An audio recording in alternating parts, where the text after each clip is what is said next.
कांग्रेस का तिरंगा पटका कन्हैया कुमार जी को पहनाकर उनका औपचारिक स्वागत कांग्रेस पार्टी में करें।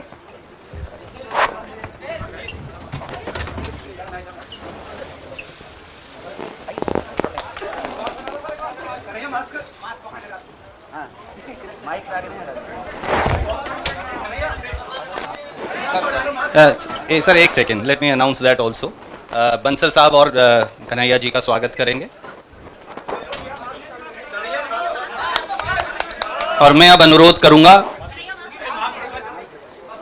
हमारे साथी नितिन राउत जी से और उनके साथ साथ भक्ताचरण दास जी से, केसी वेणुगोपाल जी से, बंसल साहब से कि वो जिग्नेश मेवानी जी का भी औपचारिक तौर से हमारी विचारधारा से जुड़ने के लिए, कांग्रेस की विचारधारा के साथ मिलकर कंधे से कंधा मिलाकर लड़ने के लिए स्वागत करें।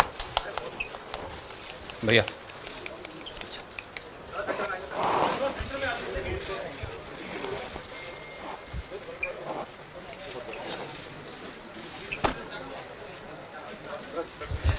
बहुत शुक्रिया। और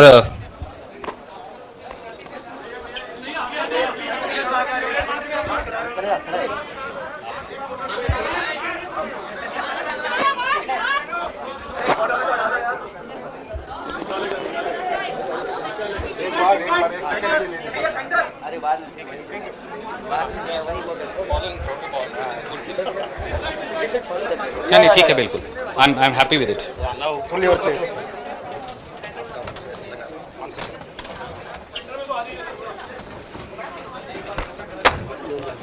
वी विल आप थोड़ा सा इंतजार कीजिए।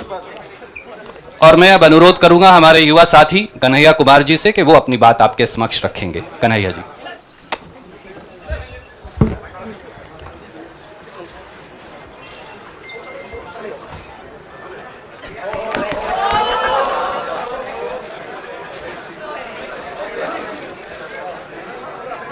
सबसे पहले इस संवाददाता सम्मेलन में आए हुए मैं अपने सभी पत्रकार साथियों का, और मैं देख रहा हूं कि कुछ ऐसे दोस्त भी हैं जगह की कमी के चलते कमरे में आ नहीं पाए हैं लेकिन सुन रहे हैं बाहर खिड़कियों से, मैं आप सबका स्वागत करता हूं। और मंच पर उपस्थित AICC ऑर्गेनाइजेशन के जनरल सेक्रेटरी वेणु जी, जनरल सेक्रेटरी सुरजेवाला जी, SC डिपार्टमेंट के चेयरमैन नितिन राउत जी, बिहार के प्रभारी भक्तचरण दास जी, बिहार के अध्यक्ष मदन मोहन झा जी और कांग्रेस पार्टी के ट्रेजरर पवन बंसल जी, हमारे युवा साथी और गुजरात कांग्रेस के वर्किंग प्रेसिडेंट भाई हार्दिक पटेल जी, और हमारे आंदोलन में कदम से कदम मिलाकर हर घड़ी हमारा साथ देने वाले हमारे साथी बडगाम से निर्दलीय विधायक साथी जिग्नेश मेवानी जी, मैं आप सबका आभार व्यक्त करता हूं। और मैं अपने पत्रकार साथियों से कुछ चीज़ों को लेकर मुखातिब हूं, उससे पहले आज ये एक ऐतिहासिक दिन है। आज शहीद आजम भगत सिंह की जयंती है। लोग शहीद होते हैं, भगत सिंह शहीद आजम हैं। शहीद आजम इसलिए हैं कि आज हम लोग जहां माल्यार्पण करने के लिए गए थे, शहीद पार्क, वो शहीद पार्क एक ऐतिहासिक पार्क है। वो हिस्सा है फिरोज शाह कोटला फोर्ट का, जहां पर चंद्रशेखर आज़ाद जी की अध्यक्षता में हिंदुस्तान रिपब्लिकन आर्मी की गुप्त मीटिंग हो रही थी। अंग्रेज़ों के ज़माने में क्रांतिकारी छुपकर मीटिंग किया करते थे। नौजवान तरुण भगत सिंह एक प्रपोजल लेकर के आए कि हिंदुस्तान रिपब्लिकन आर्मी का नाम अब हिंदुस्तान सोशलिस्ट रिपब्लिकन आर्मी होना चाहिए।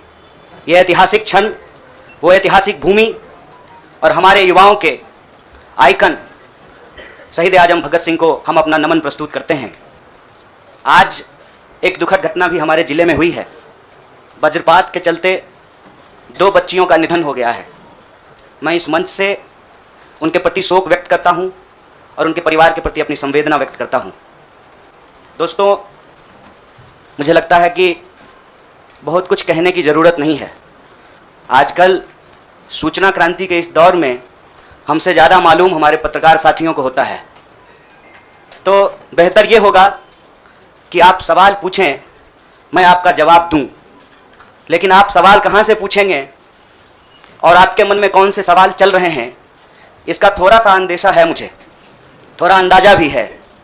सबसे पहले मैं आपको बधाई देना चाहता हूं कि आपने पत्रकारिता की उस मिसाल को जिंदा रखा है कि कम से कम विपक्ष से तो सवाल करते हैं ना, ताकि इस देश को याद रहे कि पत्रकारों का काम है सवाल पूछना। तो मैं आपके हर सवाल का जवाब दूंगा। जितना सवाल आप पूछना चाहते हैं पूछिएगा, बारी बारी से पूछिएगा, सारे सवालों का जवाब दूंगा। बस एक सवाल का जवाब जो मुझे लगता है कि आप सबके मन में होगा कि आप कांग्रेस पार्टी क्यों ज्वाइन किए हैं, उस सवाल का जवाब देकर के मैं हमारे जो अध्यक्ष हैं उनकी तरफ मुखातिब होऊंगा, माइक उनको समर्पित करूंगा। मैं कांग्रेस पार्टी इसलिए ज्वाइन कर रहा हूं कि मुझे यह महसूस होता है कि इस देश में कुछ लोग, वो सिर्फ लोग नहीं हैं, वो एक सोच है। उस देश की सत्ता पे न सिर्फ काबिज हुए हैं, इस देश की चिंतन परंपरा, संस्कृति, इसका मूल्य, इसका इतिहास, इसका वर्तमान और इसका भविष्य खराब करने की कोशिश कर रहे हैं। वो जो सोच है, उस सोच के बारे में आप अपने आप समझ जाएंगे, क्योंकि कहीं मैंने पढ़ा था कि आप अपने दुश्मन का चुनाव कीजिए, अपने विपक्ष का चुनाव कीजिए, दोस्त अपने आप बन जाएंगे। तो हमने ये चुनाव किया है। हम इस देश की सबसे पुरानी पार्टी, सबसे लोकतांत्रिक पार्टी, मैं जोर देकर के बोल रहा हूं लोकतांत्रिक पार्टी, ताकि आप लोग परिवारवाद पे सवाल जरूर कीजिएगा। लोकतांत्रिक पार्टी में हम इसलिए शामिल होना चाहते हैं कि हमको लगता है, और सिर्फ हमको नहीं लगता है, इस देश के लाखों करोड़ों नौजवानों को यह लगने लगा है कि अगर कांग्रेस नहीं बचा तो देश नहीं बचेगा। और यह बात मैं आपको स्पष्ट कर देता हूं, देश में प्रधानमंत्री अब भी हैं, देश में प्रधानमंत्री इससे पहले भी थे, देश में आगे भी प्रधानमंत्री होते रहेंगे। लेकिन आज जब हम लोग श्री राहुल गांधी जी के उपस्थिति में फॉर्मली कांग्रेस पार्टी का फॉर्म भर रहे थे, तो साथी जिग्नेश ने संविधान की कॉपी दी और हमने उनको भगत सिंह, गांधी और अंबेडकर की तस्वीर प्रस्तुत किया, क्योंकि हमारा यह मानना है कि आज इस देश को भगत सिंह की वीरता की जरूरत है, भगत सिंह के साहस की जरूरत है। आज इस देश को अंबेडकर की समानता की जरूरत है, और आज इस देश को गांधी की एकता की जरूरत है। गांधी जब कहते हैं रघुपति राघव राजा राम, पतित पावन सीताराम, ईश्वर अल्लाह तेरो नाम, सबको सन्मति दे भगवान, ये गांधी की एकता है। जब अंबेडकर कहते हैं कि किसी भी समाज का मूल्यांकन वहां महिलाओं की क्या स्थिति है इस बात से होगा, तब वो समानता की वकालत कर रहे होते हैं। मैं नहीं मानता हूं कि डॉक्टर बाबा साहब भीमराव अंबेडकर किसी एक समुदाय के नेता थे। कांग्रेस पार्टी ने, संविधान सभा ने डॉक्टर बाबा साहब भीमराव अंबेडकर को संविधान बनाने की जिम्मेवारी दी, और उस संविधान के प्रियम्बल में यह लिखा है, हम भारत के लोग भारत को एक प्रभुत्व संपन्न समाजवादी धर्मनिरपेक्ष लोकतांत्रिक गणराज्य बनाने के लिए, इसमें समानता, न्याय के मूल्य निहित हैं। और जब भगत सिंह कहते हैं कि आप व्यक्ति को कुचल सकते हैं, विचारों को नहीं, आप बम और पिस्तौल से कभी इनकलाब नहीं ला सकते हैं, उस साहस की जरूरत है हमको। मुझे नहीं लगता है, मेरे बहुत सारे राजनीतिक दोस्तों को यह लगता है, मुझे लगता है कि यह देश 47 से पहले वाली स्थिति में चली गई है। लेकिन जिनको लगना है, उनके पॉलिटिकल इमेजिनेशन में आज भी हर कोई अपना अपना शोरूम बचाने के चक्कर में है। रे भाई, मॉल में आग लग गया है, दुकान बचाओगे? बस्ती में जब आग लग जाती है ना, बेडरूम की चिंता नहीं करनी चाहिए। आज हम इस मुहाने पे खड़े हैं कि इस देश के भीतर भारतीय होने की जो पहचान है, जिसमें बुद्ध निहित हैं, जिसमें कबीर निहित हैं, जिसमें नानक निहित हैं, जिसमें हर बार हर दौर में सत्ता से सवाल पूछने का साहस होता है, उस भारतीय चिंतन परंपरा को बचाने की जरूरत है। इसीलिए हम कांग्रेस पार्टी में शामिल हुए हैं कि कांग्रेस पार्टी वो पार्टी है जो गांधी की विरासत को लेकर के आगे चलेगा। कांग्रेस पार्टी वो पार्टी है जो सरोजिनी नायडू के विचारों को लेकर के चलेगा। कांग्रेस पार्टी वो पार्टी है जो अंबेडकर, नेहरू, अशफाक उल्लाह खान, शहीद आजम भगत सिंह और मौलाना अबुल कलाम आज़ाद के रास्तों पर चलेगा। हम जब भी समानता और बराबरी की बात करते हैं, यह कुछ व्यक्तियों तक सीमित नहीं है, यह भारतीय होने का इतिहास है। और इस भारतीय होने के इतिहास को अपने आप में यदि कोई समेटे हुए है तो वो देश की सबसे पुरानी पार्टी है।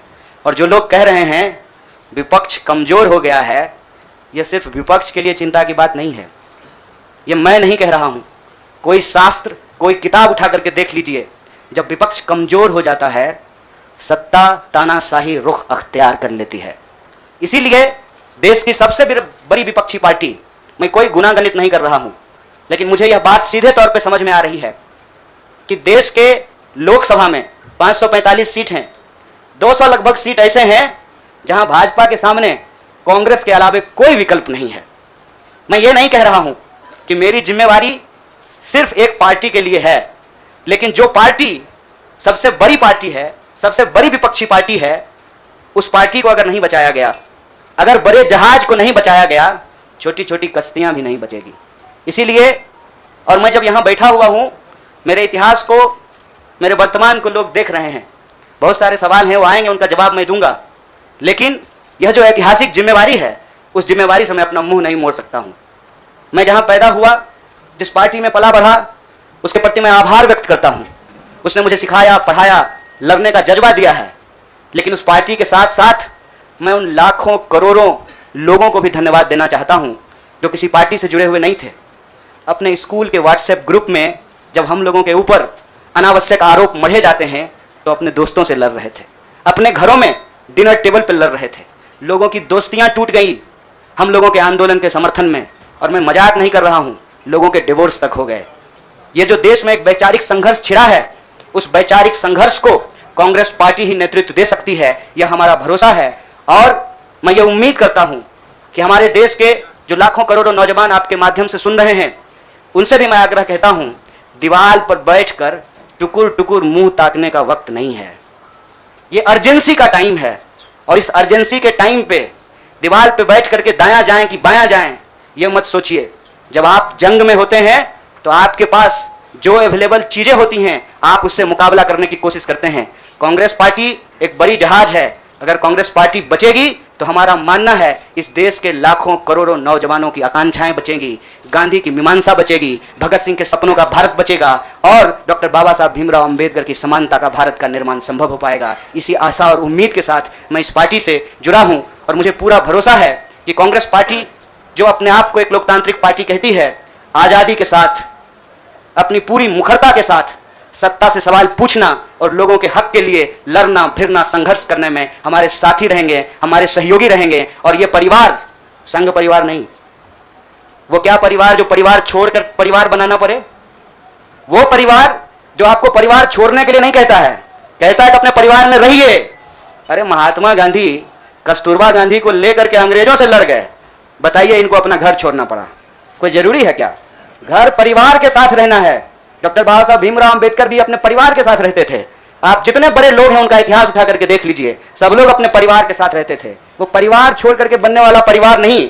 न्याय, बराबरी और संघर्ष के लिए इस परिवार में मैं शामिल हुआ हूं। सभी सदस्यों के प्रति, देश के अंदर फैले हुए लाखों करोड़ों कार्यकर्ताओं को अपना आभार व्यक्त करता हूं। बहुत बहुत शुक्रिया, बहुत बहुत धन्यवाद। शुक्रिया। मैं अब जिग्नेश भाई से प्रार्थना करूंगा कि वो अपनी बात कहेंगे। जिग्नेश जी आ जाएगा।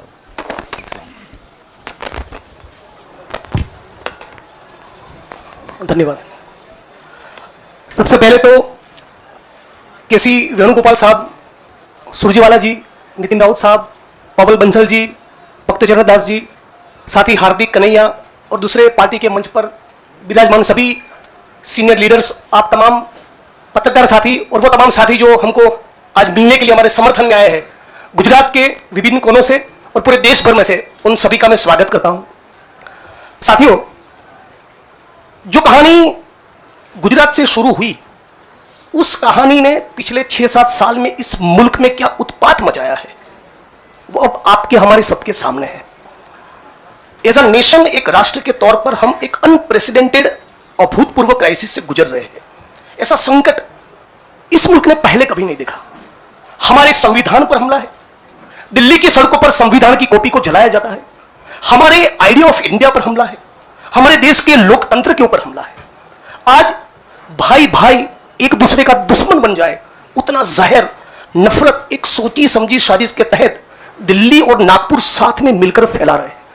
इस परिस्थिति में एक पॉलिटिशियन के तौर पे नहीं, बतौर एक भारतीय नागरिक, मैं अपने आप को ये जब सवाल पूछता हूं कि मेरा फंडामेंटल फॉरमोस्ट रिस्पॉन्सिबिलिटी, ड्यूटी क्या होना चाहिए, तो अंदर से जवाब यही आता है, कुछ भी करके इस मुल्क के संविधान, लोकतंत्र और आइडिया ऑफ इंडिया को बचाना चाहिए। और यदि उसको बचाना है तो मुझे उनके साथ खड़े रहना है जिसने स्वतंत्रता के आंदोलन में न केवल कंट्रीब्यूट किया है, उसको लीड किया है, अंग्रेजों को यहां से खदेड़ कर दिखाया है। और इसीलिए आज मैं इंडियन नेशनल कांग्रेस की इस मंच पर आपके साथ खड़ा हूं। एक टेक्निकल कारण के चलते मैं फॉर्मली पार्टी इसलिए ज्वाइन नहीं कर सकता क्योंकि मैं एक निर्दलीय विधायक हूं। If I join a party I may not continue as an MLA. मेरी पार्टी के सीनियर लीडर से बात हुई, मेरे मतक्षेत्र के साथियों से बात हुई, अपने आप से बात हुई, राहुल जी से बात हुई, तो मुझे लगा कि मैं इस विचार के साथ हूं ना, ये सबसे प्रमुख बात है। मैं इस मुहिम, मिशन और इस संघर्ष के साथ हूं, ये सबसे महत्वपूर्ण बात है। बाकी की फॉर्मेलिटी तो आने वाले महीनों में भी हो जाएगी। और राहुल जी ने भी कहा कि वो जो पर्चा भर के सदस्य लेने की बात है वो तो कल भी कर लेना, अभी अपने मत क्षेत्र के लोगों के साथ खड़े रहो। तो मैं फॉर्मली नहीं लेकिन इस विचार के साथ आज जुड़ चुका हूं और 22 का चुनाव में कांग्रेस के सिंबल से ही लड़ूंगा, उसके सारे कैंपेन्स का हिस्सा रहूंगा। और गुजरात के संदर्भ में आज साथी हार्दिक हमारे बीच में मौजूद है, तब कहना चाहता हूं कि आज राष्ट्रीय स्तर पे जो हो रहा है वो सब कुछ हम लोग गुजरात में देख चुके हैं, झेल चुके हैं। आप सभी पत्रकार साथियों के बीच में बड़ी चिंता के साथ ये कहना चाहता हूं, हमारी पार्टी ने इस मुद्दे को उठाया है कि 3000 किलो का ड्रग्स 15-20 लाख बेरोजगार युवा को नशे की चुंगाल में फंसाने के लिए अदानी के एयरपोर्ट पर उतर रहा है। आज जब महंगाई और बेरोजगारी उसके चरम सीमा पर है, तब गुजरात और देश के बेरोजगार युवाओं को रोजगार देने के बजाय ये फांसीवादी ताकतें चाहती है कि रोजगार तो ना मिले, उनको नशे के हवाले में झोंक दिया जाए। तो इन सारी परिस्थितियों में यदि बाबा साहब अंबेडकर के संविधान को बचाना है, हमारे आइडिया ऑफ इंडिया को बचाना है, भगत सिंह को जब मुकदमे की कार्यवाही के दौरान पूछा गया कि क्रांति क्या है, तब शहीद आजम ने कहा था कि क्रांति से हमारा मतलब है किसानों और मजदूरों के हाथ में सत्ता। माननीय प्रधानमंत्री जब अमेरिका से वापस आते हैं तो भाई विस्टा का काम ठीक ठाक चल रहा है ना, नई पार्लियामेंट का, वो देखने के लिए जाते हैं, किसान को मिलने के लिए नहीं जाते। तो किसान हो, मजदूर हो, दलित हो, आदिवासी हो, महिलाएं हो, सबके ऊपर एक जो अनप्रेसिडेंटेड हमला है, इसको रोकने के लिए मैं भारत की जनता को, भारत के 21 करोड़ दलितों को और सारे लाखों करोड़ों युवाओं को अपील करता हूं, सेंस ऑफ अर्जेंसी के साथ, अभी वक्त नहीं है, कूद पड़िए, एक नया आंदोलन छिड़ने वाला है। स्वतंत्रता के आंदोलन की जो रौनक थी, वो जो चार्म था, वो जो माहौल था, हमको वो क्रिएट करना पड़ेगा। यहां पर तमाम वो लोग जो सचमुच मानते कि देश को बचाना है, उन सभी को हम अपील करते हैं कि इस प्लेटफॉर्म के साथ जुड़िए। ये एक मिशन है और इसको मिशन की तरह लीजिए। और मुझे पूरी उम्मीद है, जैसे कि साथी कन्हैया ने बचाया, कि डेमोक्रेसी के हमारे इस मुल्क में बहुत डीप रूट्स है, पार्टी के भी डीप रूट्स है। तो साथ में मिलकर हम लोग लड़ेंगे, संघर्ष करेंगे और इस मुल्क को बचा पाएंगे। आप तमाम साथियों का मैं दोबारा स्वागत करता हूं और दोबारा इस प्लेटफॉर्म के माध्यम से पूरे देश की जनता को अपील करता हूं, सेंस ऑफ अर्जेंसी के साथ तुरंत जुड़िए। एक बहुत जबरदस्त माहौल हम लोगों को खड़ा करना चाहिए। मैं साथी हार्दिक, कन्हैया और दूसरे यंगस्टर्स के साथ पूरे देश में हम लोग जाएंगे और हजारों लाखों युवा इस प्लेटफॉर्म में जुड़े, आईएनसी के साथ जुड़े, कांग्रेस पक्ष के साथ जुड़े, इसके लिए लग जाएंगे। आप तमाम साथियों का शुक्रिया। अभी आप एक मेरे मित्र ने कुछ बात कही थी, मैंने सोचा मेरी तो मानते नहीं, शायद छोटे की मान लें। All right, then we will go to somebody who, yes ma'am, will begin with you. मेरा सवाल कन्हैया आपसे है। आपने कहा कि आप कांग्रेस पार्टी इसलिए ज्वाइन कर रहे हैं क्योंकि कहीं ना कहीं आपको लगता है कि कांग्रेस खतरे में है, कांग्रेस को बचाना जरूरी है। जैसे आपने कहा कि कांग्रेस बड़ा शिप है और अगर छोटे शिप, अगर ये डूब गया तो बाकी भी डूब जाएंगे। तो आपको लग रहा है you have come here as a senior to Congress? Madam ji बुरा मत मानिएगा, लगता है कि सवाल आप पहले ही सोच लिए थे। मैंने ये नहीं कहा था कि कांग्रेस खतरे में है, हमने कहा देश खतरे में है, लोकतंत्र खतरे में है, आइडिया ऑफ इंडिया खतरे में है। आपने वो वीडियो देखा क्या, लाश के ऊपर डांस देखा ना, दिल पसीज गया होगा आपका। आपको नहीं लगा कि मैं इसके लिए कुछ कर पाऊँ, कुछ भी कर जाऊँ जो मैं कर सकती हूँ। आप जब सुनती होंगी कि बलात्कार हो गया किसी महिला के साथ, आपका गुस्से से जो है ना पूरा शरीर कांप जाता होगा। देश खतरे में है। पार्टियां तो बनती रहेंगी, पार्टियों की कोई कमी है क्या? हर शाम पार्टी होती है इस देश में। पार्टी नहीं बचाना है, देश बचाना है। और देश बचाने की मुहिम में जो पार्टी रहेगी वो पार्टी भी बचेगी। और मुझे इस बात को कहने में कोई दो राय नहीं है। मैंने जितना इतिहास पढ़ा है अभी तक का एनसीईआरटी में जो लिखा हुआ है, अब अगले बार 2024 में क्या लिखा जाएगा नहीं पता, उसमें तो यही है कि देश को आज़ादी जो है वो महात्मा गांधी ने, सुभाष चंद्र बोस ने, सरदार वल्लभ भाई पटेल ने, क्या भाई हार्दिक, इन लोगों ने ही दिलाया ना। यही लोग लड़े थे। जो माफी मांगे वो भीड़ हो गए। आप सोचिएगा इसको। जो गोडसे को भगवान मानते हैं वो भाषण दे रहे हैं अमेरिका में जाकर के गांधी के ऊपर। हमारे गांव में एक गाना आता था, गांधी जी के भजन करे गांधी के हत्यारा। कितना अजीब लगता होगा आपको। देखिएगा वो फोटो, जब हमारे देश के प्रधानमंत्री गांधी पे माल्यार्पण करते हैं। जीवन भर शाखाओं में कसम लिए होंगे कि गोडसे के सपनों का देश बनाएंगे और गांधी पे माला चाह रहे हैं। See, I am not here to save the party, please, I am respecting you as a citizen, you can respect my right. देश खतरे में है और ये सिर्फ मैं नहीं कह रहा हूं, ये मुझे लगता है आप भी सोचते होंगे। समझ रहे हैं, अंग्रेजी का वो फ्रेज है, dancing on dead, dead body पे कोई नाच रहा है। उस दिन खाना तो नहीं खाया गया। आप सोच के देखिए, आप इस पर विचार करके देखिए। मेरे गांव में अगर किसी की मौत हो जाए तो पूरे गांव में खाना नहीं बनेगा। हजारों लोग मर गए। देखे 71 वर्ष की उम्र में प्रधानमंत्री के लिए सोहर गाया गया। नया बच्चा जो पैदा होता है ना, तो पूर्वांचल में सोहर गाते हैं लोग।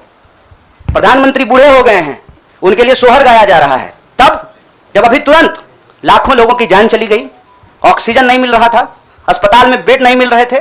आप में से कोई भी ऐसा इंसान है जिसके कोई जानने वाले नहीं मरे हो इसमें, इस क्राइसिस में? इतना बड़ा क्राइसिस जिसके देश में हुआ, वो अभी तुरंत वो अपने जन्मदिन का जश्न मनाएगा? ये भोंडापन है। इस संस्कृति को बचाने की जरूरत है, और इस संस्कृति को बचाने के लिए मुझे लगता है कि कांग्रेस पार्टी में क्षमता मौजूद है। लोगों को यह बात पसंद हो या ना पसंद हो, हकीकत यह है कि पार्लियामेंट में सबसे बड़ी पार्टी कांग्रेस पार्टी है। इसीलिए इस पार्टी को यह जिम्मेवारी लेनी पड़ेगी, और उस जिम्मेवारी को संभालने के लिए मैं यहां आया हूं। Thank you news nation. I'll come here.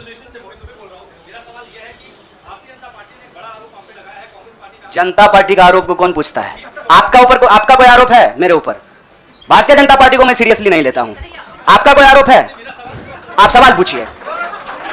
साहब, जो साथी पीछे खड़े हैं, थोड़ा आप शांति का दान दीजिए प्लीज। अरे भैया प्लीज, दुबे जी आप पूछिए please, ask your question quickly.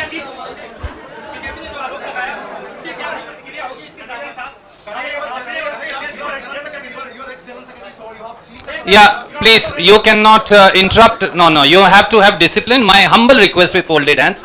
There is no, but Yes, I am not Prime Minister. I will take your question. no, but Don't worry. democracy means that you should not supersede somebody who's asking question. That's what democracy is. Dubey भाई, हाँ, आपका सवाल है, news nation से है।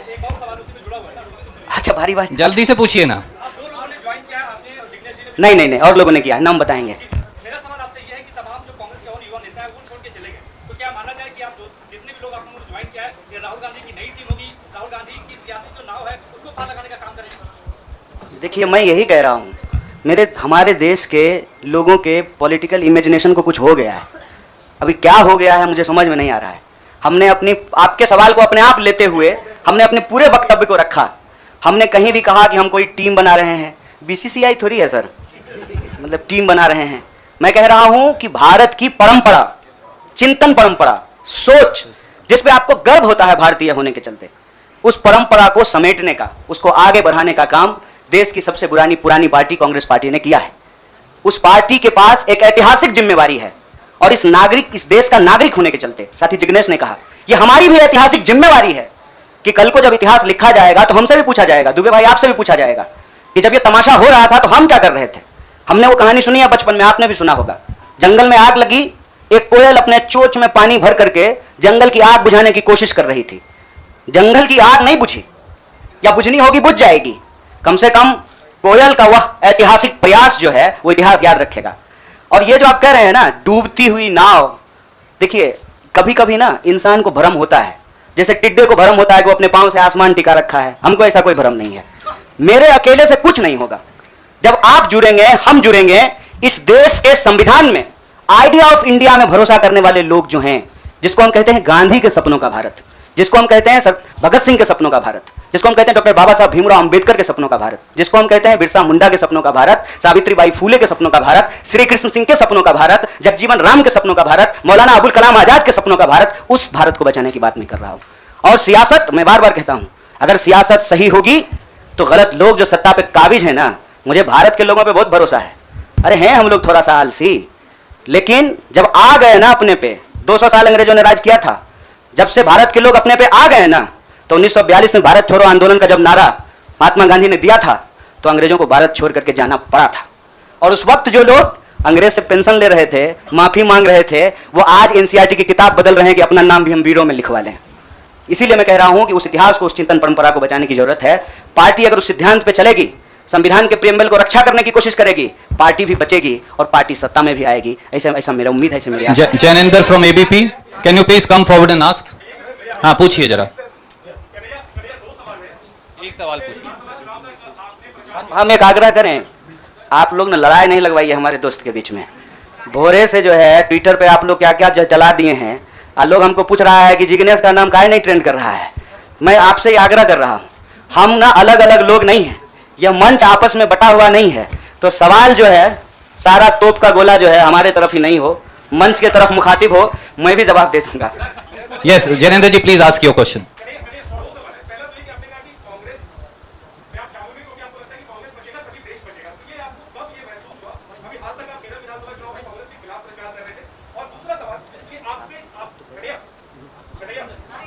हाँ, सुन रहे हैं। दूसरा सवाल ये कि आपको लेफ्ट के भविष्य के चेहरे के तौर पर देखा जा रहा था, और जब आप कांग्रेस में आ गए, आपको क्या लगता है भारत की राजनीति में फिलहाल क्या लेफ्ट अवधासक्ति हो गई है? मैं चाहता हूं दोनों पे टिकेगा। बड़ा जैनेंद्र भाई बड़ा वैचारिक सवाल पूछे हैं। बहुत बहुत शुक्रिया जैनेंद्र भाई। एक तो देखिए, हमारी जो ये नई पार्टी है, इस पार्टी के जो संगठन के महासचिव हैं वो केरल से ही हैं। इनसे आप चाहें तो अकेले में भी पूछ लीजिएगा, कांग्रेस पार्टी के खिलाफ हमने एक शब्द नहीं बोला था। हम कांग्रेस पार्टी के खिलाफ भी बोले हैं, लेकिन केरल के विधानसभा चुनाव में नहीं, जेएनयू के प्रेसिडेंशियल स्पीच में बोले थे। देखिए, हमको हमारा इतिहास पता है और हम यही कहते हैं, इतिहास को तोड़ा और मरोड़ा नहीं जा सकता है। इतिहास इतिहास होता है। इतिहास कोई कागज पे लिखे हुए शब्द होते हैं कि आप उसको जो है इरेजर से मिटा दीजिएगा। केरल के विधानसभा चुनाव में कांग्रेस पार्टी के खिलाफ नहीं बोले थे। आपने पूछा कि कब इसको आपको ऐसा महसूस हुआ। देखिए, महसूस तो मुझे राजनीति में आए हुए 18 साल हो गए हैं, और मैंने हमेशा ये महसूस किया कि कहीं ना कहीं इस देश की जो राजनीतिक विरासत है वो भटक गई है। भूल भुलैया नहीं होता है, राइट लेफ्ट सेंटर घूमने लगा है, और पता ही नहीं चल रहा है कि एक्चुअल आइडियोलॉजिकल पोजिशनिंग कहाँ है, उसके थ्रेड्स कहाँ पे हैं।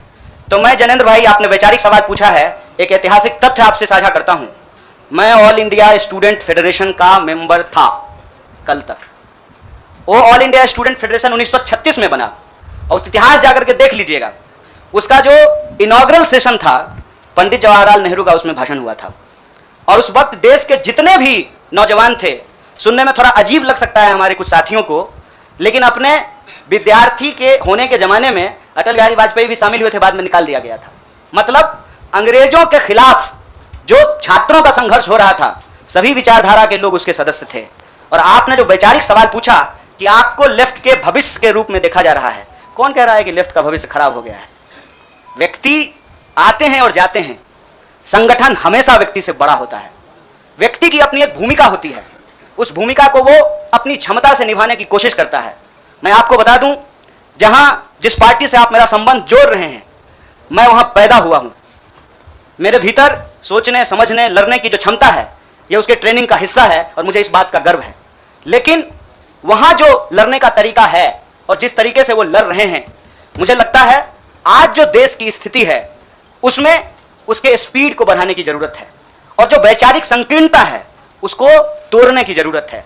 मैं आपको एक बात बताना चाहता हूं। मैं अपने कई साथियों से पूछा कि क्या भगत सिंह की जयंती देश के सभी संगठनों को नहीं मनाना चाहिए, और क्या गांधी की तस्वीर सभी संगठनों के कार्यालय में नहीं होना चाहिए? यह हमारा इतिहास है, यह हमारी विरासत है। कुछ लोग बहुत चालाकी से विचारधारा की खोल में, या जो हमारी ऐतिहासिक विरासत और परंपरा है, इसको आपस में उलझाने की कोशिश करते हैं। एक बड़ा पॉपुलर डिबेट है मीडियम और मीन्स का, साध्य और साधन का, हिंसा और अहिंसा का। तो मैं आपके सामने इस सदन के समक्ष यह बात कहता हूं, जब भगत सिंह कहते हैं कि बम और पिस्तौल इनकलाब नहीं ला सकता है, मतलब भगत सिंह हिंसा का निषेध कर रहे हैं, वायलेंस को निगेट कर रहे हैं। और जब बापू कहते हैं, महात्मा गांधी कहते हैं करो या मरो, मतलब वो व्यक्ति के ऊपर होने वाली हिंसा को स्वीकार कर रहे हैं और अहिंसा को निगेट कर रहे हैं। देश की अर्जेंसी क्या है, इस बात को समझिए। और देश की अर्जेंसी यह है कि आप पैदा कहीं भी हुए हों, अगर गांव में आग लगी है, आप अपने दरवाजे के बाहर डंडा लेकर के गेटकीपर बनकर के खड़ा हो जाएंगे कि घुसने नहीं देंगे, निकलने नहीं देंगे, तो आपका घर भी नहीं बचेगा, बेडरूम भी नहीं बचेगा। इसलिए समझदारी इस बात में है कि आपसी जो नाराजगी है, आपसी जो वैचारिक मतभेद है, उसको किनारा कीजिए और बस्ती बचाने के लिए इकट्ठा होइए, क्योंकि यह देश हम सबका है। इसीलिए लेफ्ट राइट का जो क्वेश्चन है ना, वो अप्रासंगिक इसलिए हो गया है कि आज आपको वैसे आदमी के साथ सामना करना पड़ रहा है जो हमारे जमाने का गोविंदा है, ड्रेस बदलते रहता है। इसीलिए इस वैचारिक भ्रम में नहीं पड़िए, देश बचाइए, संविधान बचाइए, यही हमारा लक्ष्य है। Siddharth from ANI, Siddharth please go ahead and ask. Siddharth सवाल पूछिए प्लीज। जिग्नेश जी जवाब देंगे। आपकी बात को बोल कर रहा हूं, आपने कहा एक जहाज है, उससे बचाने की जरूरत है, लेकिन जो जहाज का कप्तान है राहुल गांधी, इसको लगता है कि बाकी छोटे जो कश्तियां हैं उसको चलाने वालों को फॉलो करना चाहिए। मेरा सवाल खुद तौर पर ये है कि राहुल गांधी विपक्ष का चेहरा होना चाहिए, जब एक विपक्ष का चेहरा तो मीडिया भी होना चाहिए। विपक्ष का चेहरा वो तमाम लोग होना चाहिए जो आइडिया ऑफ इंडिया और इंडियन कॉन्स्टिट्यूशन में बिलीव करता है, उसको प्रोटेक्ट करना चाहते हैं। Period. Thank you. I have to see it's been over an hour. बहुत सारे साथी अलग अलग दोनों से बात करना चाहते हैं। I am going to wind up this press conference. Thank you so much. बाद में हम बाद में आके हमसे ले लीजिए, हाँ 1 to 1 करेंगे। भैया